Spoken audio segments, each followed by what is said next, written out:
Hey, Todd Brown here. So in this video, I'm going to share with you one of the absolute most valuable lessons that you can learn if you're an online marketer or entrepreneur and you're looking to scale your new customer acquisition. If you're looking to optimize your funnels to be able to get more and more new buyers, new clients, new customers from paid media. Because what I'm going to walk you through are the specific differences between the pro marketer and the average typical marketer in what's done in terms of optimizing a funnel for scale. In other words, what the pro marketers do when it comes to optimizing a funnel for scale is wildly different than what the average marketers do. The average marketers approach it from a completely different perspective. You could go as far as to say, and you're going to see in this training, in this video, that the average marketers are playing a wildly different game when it comes to optimizing their funnels compared to the way that pros optimize their funnels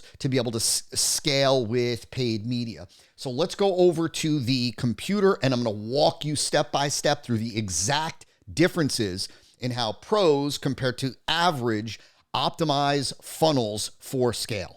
All right, so here's what we're going to do. We're going to go average, what the average do, and then what the pro does. What the average do, and then what the pro does, so that you can see the difference, specific differences here. So the very first thing that you'll see here is that the average marketer, the average entrepreneur thinks when it comes to optimizing a funnel for scale, they think of optimization merely as getting a higher sales conversion rate or lowering the cost of traffic. And this is why you see the typical marketer, when they think of optimizing a campaign or when they think of fixing a broken campaign, a campaign that's not producing well, that's not bringing in enough sales, what they immediately think about and where they immediately go to is, I need to increase sales conversion rate. I need to pay less for my traffic or I need to increase my sales conversion rate. Well, this is wildly different from the way the pro marketer thinks about it, because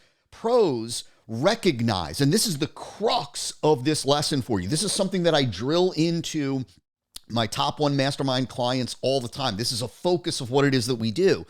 The pro recognizes that optimizing a campaign for scale to get more and more buyers from paid traffic is a game of closing the gap between CPA and AOV. So what is CPA? It is cost per acquisition. That is, how much does it cost you to acquire a new buyer, a new client, a new student, a new subscriber? And AOV is the other side of the equation. It's the value side of the equation. AOV is average order value. That's the average amount of money that a new buyer, client, subscriber, student spends with you. So CPA is, what does it cost you to get that buyer? And AOV is, how much does that buyer spend with you? See, the pro recognizes that what determines whether a campaign is scalable or not and how scalable that campaign is with paid media comes down to this one ratio. And this is why I refer to this ratio, CPA to AOV, as the golden ratio, because at the end of the day, what determines whether you can scale the campaign is the CPA to AOV ratio. How much does it cost you to get a buyer, and how much is that buyer worth? Sales conversion rate does not tell you whether the campaign is scalable or not. You can have a 10% sales conversion rate, and that does not mean that you have a scalable campaign. You could also have a 1% sales conversion rate, and that doesn't mean that it's not a scalable campaign. So you cannot deposit sales conversion rate. What you do deposit is the difference between the CPA and AOV, right? If it costs you $100 to acquire a buyer and every buyer spends $100 with you, that means you're acquiring buyers for free. You're acquiring the single most valuable asset in your business for free. And this is why, first and foremost, pros recognize that the entire game of scaling and optimizing for scale comes down to making that CPA to AOV ratio work. That's the number that determines scalability, not sales conversion rate, not the other marketing performance metrics, which we're going to talk about. So that's the first point of difference. Next is that the average focus on increasing the sales conversion rate of their core offer and or lowering their traffic costs. Pretty much the same thing that I just said, right? They think first and foremost that optimization is all about get cheaper traffic, and convert more, convert more, convert more. And so they focus on trying to optimize through increasing sales conversion rate or lowering their traffic costs somehow.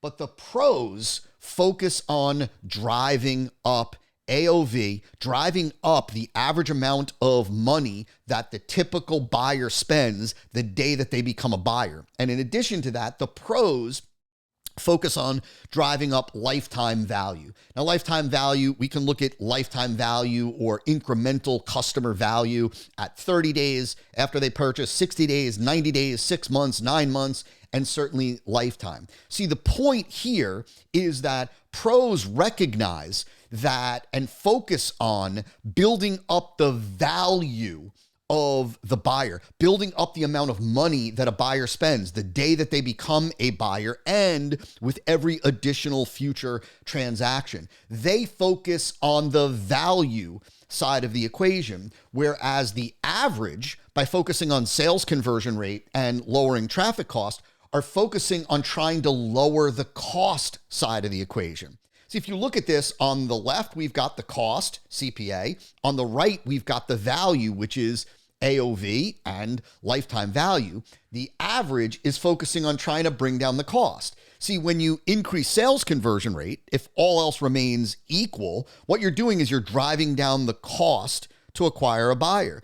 Of course, if you lower your traffic costs by putting out better creative, better targeting, or finding a cheaper source or something like that of traffic, what are you doing? If all else remains equal, you're lowering your cost. See, the average are focusing on the cost side of the equation. The pros are focusing on the value side of the equation. See, you've got to realize as well that there's only so much that you can lower your cost, right? There's only so much. If you're paying $100 to acquire a buyer, you only have a $100 window that you can swing, and you're never going to bring the cost down to zero anyway, right? But you only have a $100 window. But on the value side, there is an infinite upside. There is no limit to how much you can increase the value of a buyer, right? And so it's important to recognize the average are focusing on the cost side, and the pros are focusing on the value side. The other thing to really recognize, and why this is critically important for you, is because you've got to recognize that in sophisticated markets, in mature markets, in almost every market over time, the cost to acquire a buyer go up. As more and more competitors are buying media, right? That means that click-through rates go down. When click-through rates go down, that means the cost to generate a visitor goes up, which if you're generating leads, the cost to generate a lead will go up. The cost to acquire a buyer will go up, right? That traffic generation becomes more expensive over time. And so if you're trying to optimize a campaign by fighting against that natural increase in costs, you're going head to head with the natural trend of a market. The healthier, smarter way to go about it is to realize that costs over time are going to go up. And how do you compensate for that?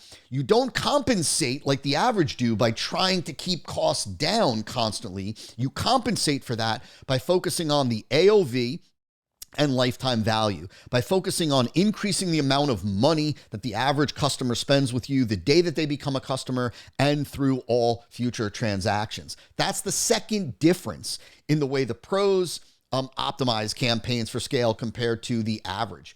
Next is the average. They think that the most important aspect of an optimized campaign is a high enough sales conversion rate. And I know we're focused on sales conversion rate right now, but it's really important because I want you to ask yourself if this is how you're thinking and this is how you're operating. They're constantly thinking, like they're constantly saying, well, what's the sales conversion rate that I should shoot for? What's a good enough sales conversion rate, or what's a good sales conversion rate? And here's the reality. I really don't care what the sales conversion rate is, right? Like we're going to talk about how we use sales conversion rate in a specific context and what it's used for in just a little bit. But I want you to understand that I don't care what the sales conversion rate is if my CPA to AOV ratio is where I need it to be. because whether I have a 10% sales conversion rate or a 1% sales conversion rate does not determine whether I have a viable, scalable campaign. What does determine that is the CPA to AOV ratio. And so while the average is focused relentlessly on, is this a high enough sales conversion rate? What should my sales conversion rate be? Is this too low of a sales conversion rate? How do I increase sales conversion rate? The pros, they're not shooting for a target sales conversion rate. We're not aiming for a specific 3% or 4% or 10% or 12%. Pros are shooting for a target AOV and or LTV, right? See, if I know that it costs $120 to acquire a buyer, or $150 to acquire a buyer, or $200 to acquire a buyer, what I'm thinking about is not sales conversion rate. I'm thinking about, how do I make my AOV 120, 150, 200, 220, 250, 300? The reality is that if your AOV is high enough, it does not matter what your sales conversion rate is. Yes, of course, there's value in lowering the sales conversion rate, increasing sales conversion rate, because it lowers your customer acquisition costs. Yes, there's value there, but increasing sales conversion rate to lower your customer acquisition costs is a much more difficult game than is increasing AOV. First and foremost, right, when you are working on increasing sales conversion rate, you're working with prospects. We're talking about getting more prospects, more non-buyers to buy. When we're talking about working on AOV and increasing AOV, we're talking about working with buyers. And it's a lot easier to get buyers to buy more from you than it is to get more prospects to buy from you. So while the average are focused on, is my sales conversion rate high enough? Pros are focused on, is my AOV and or lifetime value high enough? Major point, third point. Next is the average. The average is constantly, the average marketer, entrepreneur is focused on campaign performance metrics. Campaign performance metrics are things like opt-in rate, sales conversion rate, order form completion rate, bump offer take rate, upsell take rate, or bump offer and upsell conversion rate. All of those things tell you how each piece of a campaign is performing, but none of those things tell you whether a campaign is viable or not, whether it's scalable or not, and how scalable it is. And this is why pros focus on campaign financial metrics, not campaign performance metrics, but campaign financial metrics like cost per acquisition, like average order value, like customer value at X number of weeks or months, like lifetime customer value. Because those things, the cost side and the value side are ultimately what you can deposit. Right? It doesn't matter what your sales conversion rate is, or your opt-in rate is, or your upsell take rate is. None of those things matter if your CPA to AOV ratio is off the mark, right? None of those things matter. You can't deposit sales conversion rate, opt-in rate, order form completion rate, upsell take rate, bump offer take rate. You can't deposit any of those things. What you deposit are the financial metrics, or based on the financial metrics. And so while average marketers are enamored with these performance metrics, and they're constantly kind of in this marketer mindset, the pros are focused on the campaign financial metrics and monitoring and manipulating and increasing those things to get within KPI. And this is something, again, that I drill into our top one mastermind folks. This is kind of a mindset shift that I kind of drill into them constantly, keeping them in this different mindset, which we're actually going to unpack in just a bit as well. And so next is the average. They focus on trying to increase AOV with maybe 1, 2, maybe 3 transaction maximization offers. Transaction maximization offers are all of those different types of offers, like a bump offer, an upsell, a downsell, a second chance offer, an immediate back end, a credit upgrade, all these things that, that we teach our folks that maybe I'll put into a later video for you. They'll focus on maybe 1 or 2 of those things. Whereas the pros, they focus on trying to increase AOV with as many different transaction maximization offers as possible. whether it is a self-liquidating offer, an upgrade offer, bump offer, upsell, downsell, second chance, post-sale credit offer, immediate backend, all those things that I talked about. See, the pro recognizes that every additional dollar that we add to AOV gives us more leverage and greater ability to drive more traffic, to pay more for traffic, right? And so while right, the average marketer is using maybe one upsell or two upsells, and they've got very little follow-up for a second chance offer, for a post-sale credit offer, and whatnot, because they think that the optimization comes from sales conversion rate. Pros are just wildly focused on what are all of the different levers that we can pull to increase average order value. Because if the average order value is high enough, you can drive traffic out the wazoo. You can pay more for traffic than your competitors. You can use the worst sources of traffic that your competitors can't use because your AOV is higher, meaning that your customers are spending more with you. Your customers are worth more. And when your customers are worth more, you can spend more to acquire those customers. You can, when your AOV is high enough, you can have much lower performing marketing campaigns, right? If your AOV is high enough, right, you can run campaigns that have a 1% sales conversion rate or a 1.5% sales conversion rate, right? And still have a scalable campaign, right? And still have a scalable campaign, because what determines scalability is CPA to AOV ratio. And so the difference is that the pros are looking for all of the different points to drive up AOV. They're looking for all of the different levers of AOV contribution. Next is the average. They focus on trying to make the numbers work right away with a single campaign.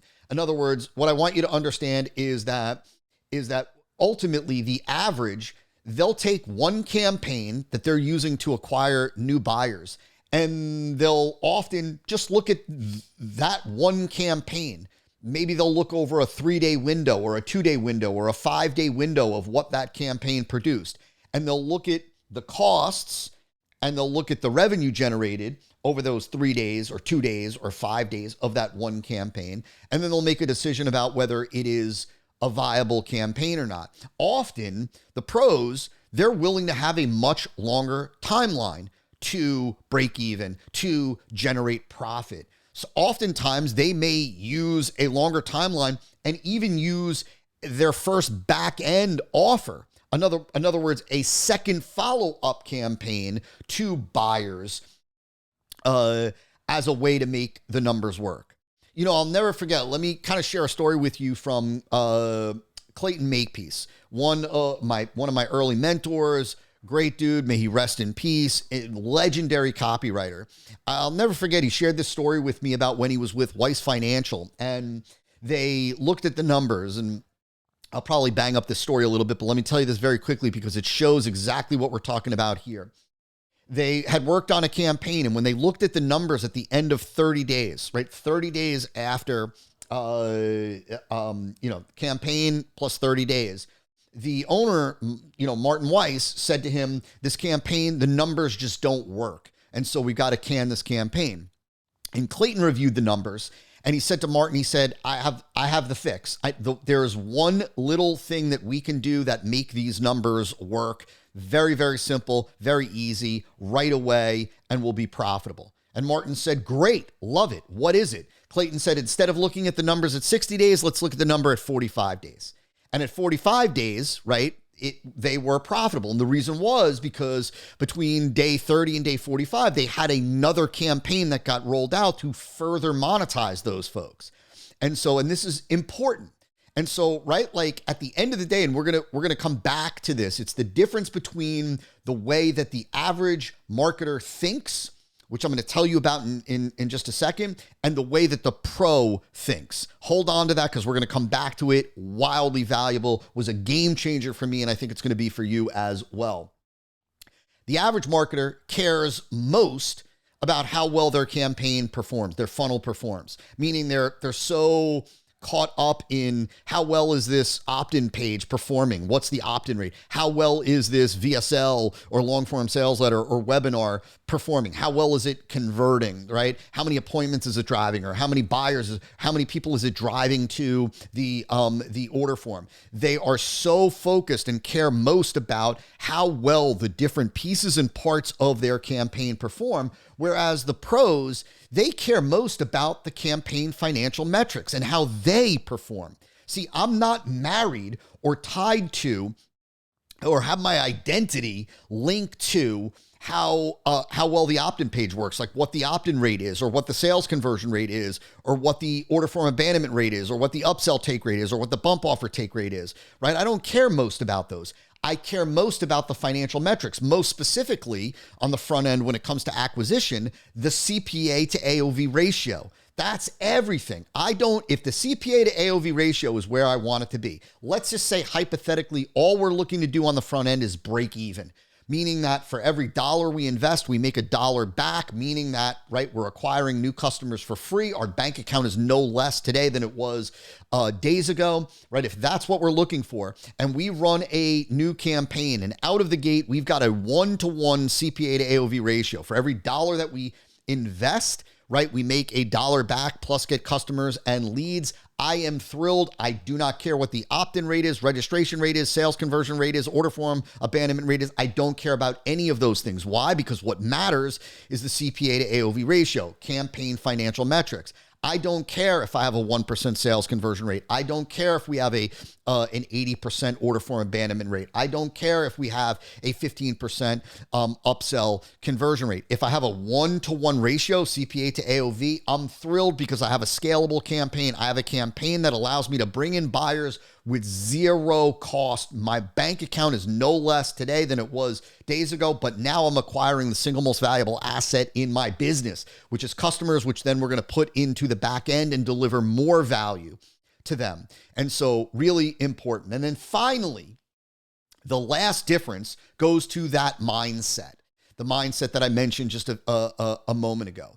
And that is the average marketer, the average entrepreneur, when it comes to optimizing their campaigns for scale, they think like a marketer. In other words, they're thinking like a marketer. They're thinking about the marketing. They're thinking about the marketing performance, whereas pros are thinking like investors. See, I want to leave you with this, right? And this is another thing that I drill into our top one mastermind folks. This is a big shift that I make with them, for them, and I help them maintain this, is that, look, we're really just investors as entrepreneurs. We're investing in the acquisition of assets, just like a real estate investor is investing in the acquisition of real estate assets, real estate property. We are doing the same thing as entrepreneurs and as online marketers with our own offers and products and services. We're investing in the acquisition of assets. Those assets are customers or clients or subscribers or members or patients, whatever it may be, right? And those assets, those customers, clients, students, subscribers, et cetera, have a cost, just like with real estate. When you're investing in a real estate asset, there's a cost to acquire that. Those assets, our assets, have a cost when we're using paid media and we're looking to scale. They have a cost, and then they have a value to us on day one. The day or day zero, we call it internally, which is the day that they become a buyer. So there's a cost to acquire the asset. There's a value, money that goes back in our pocket the day that we acquire that, which is, what is that right there? CPA, AOV. And then there is a future value. There is lifetime value. There is, right, assuming that we've got back-end offers, which is what this business is all about. A direct response-driven business is all about the back end. The back end is the real business that we are in. That ultimately we know that these people are going to get more value from us by participating in more transactions. So we're going to generate more money and so on. And so the value of a customer is only going to go up right after that initial transaction. And so, right, we're just investors. That's all we're doing, right? We're looking at the financials of what does it cost us to acquire this asset? What does this asset put back in our pocket the day that we acquire it? And then how much more does it put in our pocket over the next coming weeks and months? Think about Netflix, right? Netflix, right? They know how much it costs to acquire a subscriber. They know what that subscriber is worth the day that they become a subscriber, whatever the average monthly fee is for Netflix. And then because they know how long the average subscriber is going to stay a subscriber with them, they know the average lifetime value of a subscriber. So then it just becomes a game of math. Investing is a game of arithmetic, of math. And that's why the pros stay focused on the financials, the math, the financial math side instead of the marketing performance side. If you can, just as one simple example, if you can acquire new buyers with a CPA to AOV ratio of 1-to-1 and you have a back end, sky's the limit for you, because you are and can acquire new buyers for free. And then you put them into your back end, and that's where all the profit is made. And that's where, right, that's where you make bank. And so I want you to think about what it is that I shared with you in this training. There's a tremendous difference between the way the pros think and operate and approach optimizing a campaign for scale compared to the way the average do. And so there you go, the difference between the pro and the average when it comes to optimizing funnels for scale. Talk to you in the next video.